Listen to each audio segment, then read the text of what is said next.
Bonjour mes élèves de deuxième année bac option français. Alors dans cette vidéo, on va commencer une nouvelle série d'exercices. C'est la série de la leçon d'épaule RC. On a commencé maintenant la partie de l'électricité de notre programme de deuxième année bac. Alors on va faire l'exercice 1. C'est celui-là. Alors on va lire tout d'abord l'exercice, après on va commencer la correction. Alors un premier groupe d'élèves d'une classe réalise sous les directions du professeur le montage expérimental de la figure 1 alors constitué des éléments suivants ce qui un générateur idéal de courant qui alimente le circuit par un courant électrique d'intensité E0.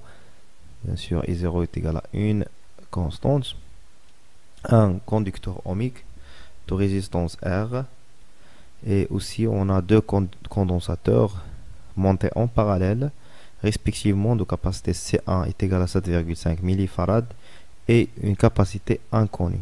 Alors, en n'oublions pas qu'on a un interrupteur. Ça marche.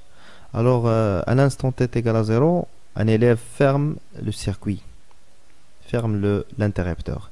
À l'aide d'un système d'acquisition informatisé, le groupe d'élèves obtient la courbe des variations de la charge Q du condensateur équivalent à l'association des deux condensateurs C1 et C2 en fonction de la tension EAB. C'est le figure numéro 2.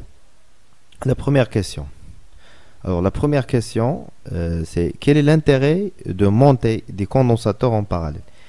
Quel est l'objectif de associer, enserrer ces deux condensateurs C1 et C2? Ça marche. Deuxième question, en exploitant la courbe de la figure 2, déterminer la valeur de C équivalent du condensateur équivalent aux deux condensateurs C1 et C2. La dernière question, on déduire la valeur de la capacité C2. Allez-y. La première question, c'est quel est l'intérêt? Alors, bien sûr, on a deux condensateurs associés en parallèle, c'est C1 et C2. Alors, ils sont équivalents à un condensateur de capacité C équivalent. Alors, on sait bien dans le cours que l'association des condensateurs, c'est l'inverse de l'association des conducteurs ohmiques, c'est-à-dire des résistances. Alors, C équivalent est égal à C1 plus C2. C'est-à-dire, on obtient une capacité C équivalent supérieure à C1 et aussi C équivalent supérieur à C2. Alors, tout simplement, l'intérêt de l'association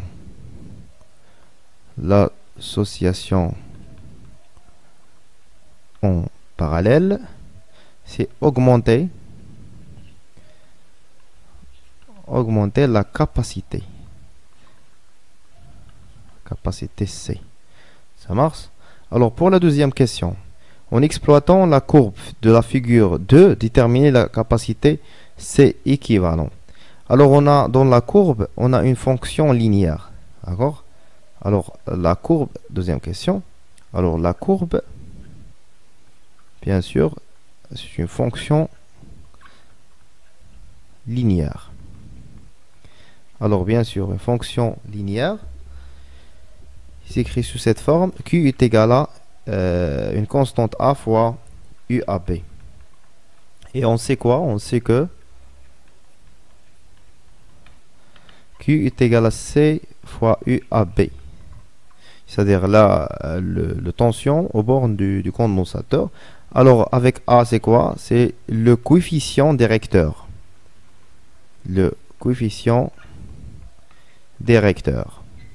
يعني المعامل الموجه. Alors, on va déterminer deux points de la courbe. On va choisir par exemple celle-là et celui-là. Alors, pour celle-là, c'est la distance, cette valeur c'est 40. Et pour celle-là, c'est 4.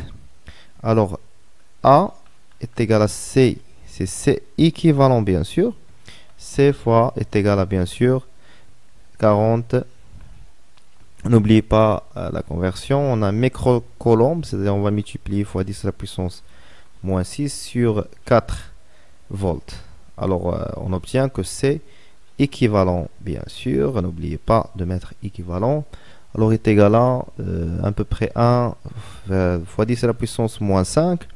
Alors ce qui est en microfarad, c'est en farad, c'est 10 microfarad.